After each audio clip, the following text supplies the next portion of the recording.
उस मुकाम पे सनातन का चिराग जलता है जहां पहुंच के हवाओं का भी दम निकलता है। So Bhagavan, he is Krishna. He is all beautiful. He is all strength. Krishna, with his small finger, he lifts Govardhan hill. Such big mountain. One small finger on the left hand. This is strength. You can do this? No. Your friend? You can do this? No. You cannot do it. You are not Bhagavan. You are Bhagavan Das. You should be serving Bhagavan. If you don't serve Bhagavan, if you don't use your good birth, Indian birth, to serve Bhagavan, or you are simply animals. The birth of Indian is high because from you are little you are hearing, oh, Krishna, Radha, Ram. See? So if you don't use this life to serve Bhagavan, oh, waste of your life. जलना जलाना, मारना काटना, ये सब फिजूल है। सबका साथ, सबका विकास, यही सनातन संस्कृति का उसूल है। कुत्तों की बड़ी तादाद से शेर मरा नहीं करते।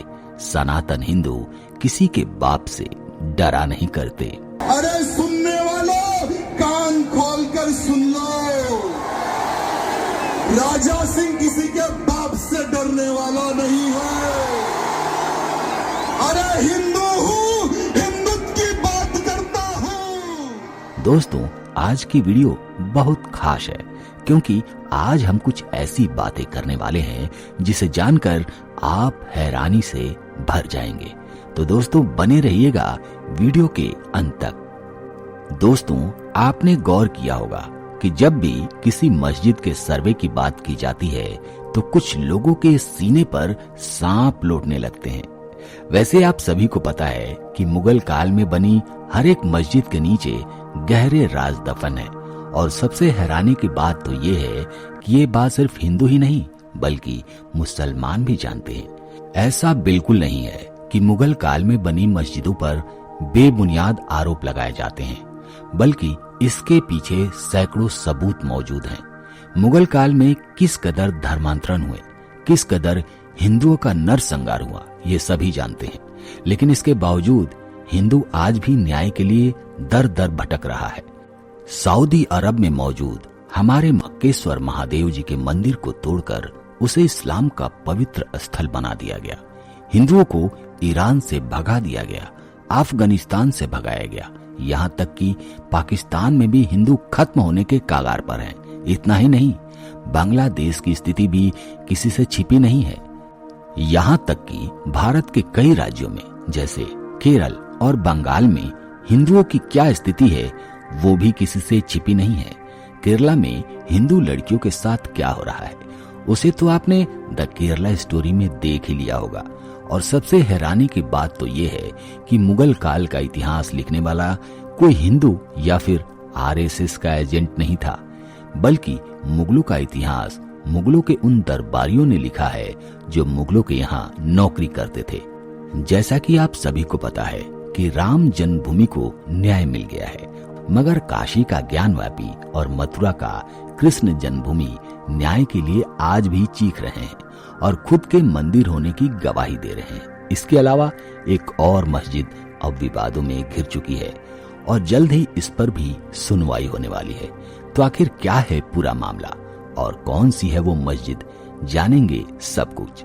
दोस्तों, जहां ये पूरी दुनिया में लोग सनातन धर्म की ओर आकर्षित हो रहे हैं, तो वहीं दूसरी तरफ एक वर्ग ऐसा है जो पूरी दुनिया में बदनाम हो रहा है। जहां एक तरफ पूरी दुनिया में सनातन धर्म के प्रमाण निकल के आ रहे हैं, यानी बड़े बड़े मंदिरों और मूर्तियों के अवशेष निकल रहे हैं, तो वहीं दूसरी तरफ एक वर्ग विशेष सनातन धर्म का प्रमाण छिपाने का प्रयास कर रहा है। बात बात पर ईमान की बात करने वाले अब सबसे ज्यादा धोखेबाज बेईमान नजर आ रहे हैं। मुगल काल में प्रत्येक मस्जिद में सनातन धर्म के अनगिनत प्रमाण आज भी मौजूद हैं, और इसलिए क्योंकि मुगल काल के दौरान बनाई गई अधिकांश मस्जिदें मंदिरों को तोड़कर उसके ही अवशेषों से बनाई गई हैं, या ये भी कह सकते हैं कि हिंदू मंदिरों को मॉडिफाई करके मस्जिद बना दी गई। और इस बात से कोई इनकार नहीं कर सकता।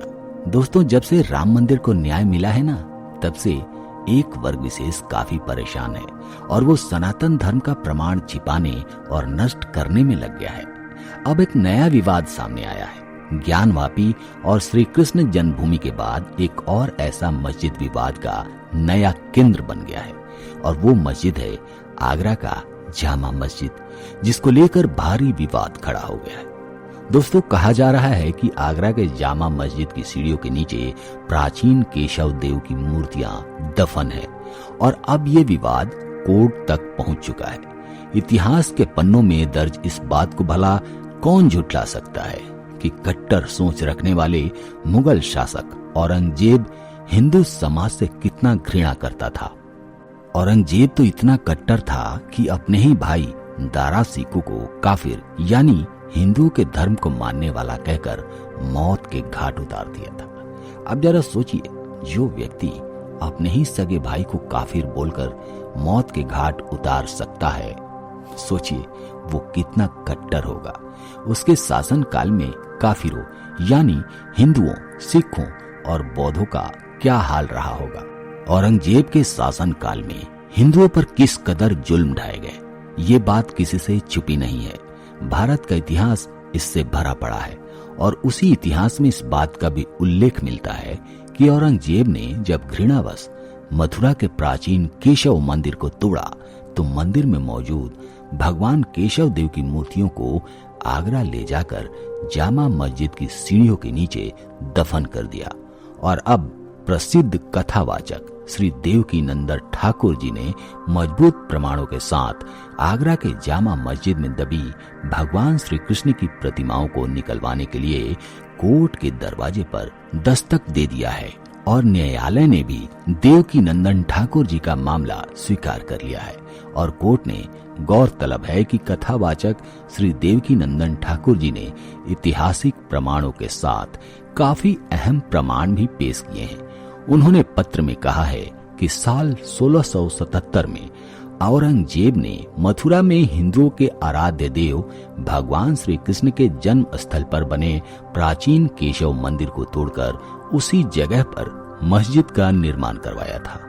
मथुरा हिंदुओं का पवित्र स्थल है, ये जानते हुए भी औरंगजेब ने इसका नाम बदलकर इस्लामाबाद कर दिया था। जहां आरा बेगम मस्जिद, जिसे आज के समय में शाही मस्जिद ईदगाह के नाम से जाना जाता है, वो भगवान केशव मंदिर को तोड़कर उसी स्थान पर बनाई गई है और वहां की मूर्तियों को आगरा के जामा मस्जिद में दबाने का सारा विवरण फारसी में लिखी किताब आलमगीरी में स्पष्ट तौर पर दर्ज है। और सबसे हैरानी की बात तो ये है कि ये किताब किसी हिंदू काफिर या फिर आरएसएस के लोगों ने नहीं लिखा है, बल्कि औरंगजेब के दरबारी कवि साकी मुस्तैद खान ने लिखा है। और अगर जानकारी पसंद आई हो तो वीडियो को लाइक, शेयर और चैनल को सब्सक्राइब जरूर कर लीजिएगा। मिलते हैं अगले वीडियो में, तब तक के लिए आप सभी को धन्यवाद।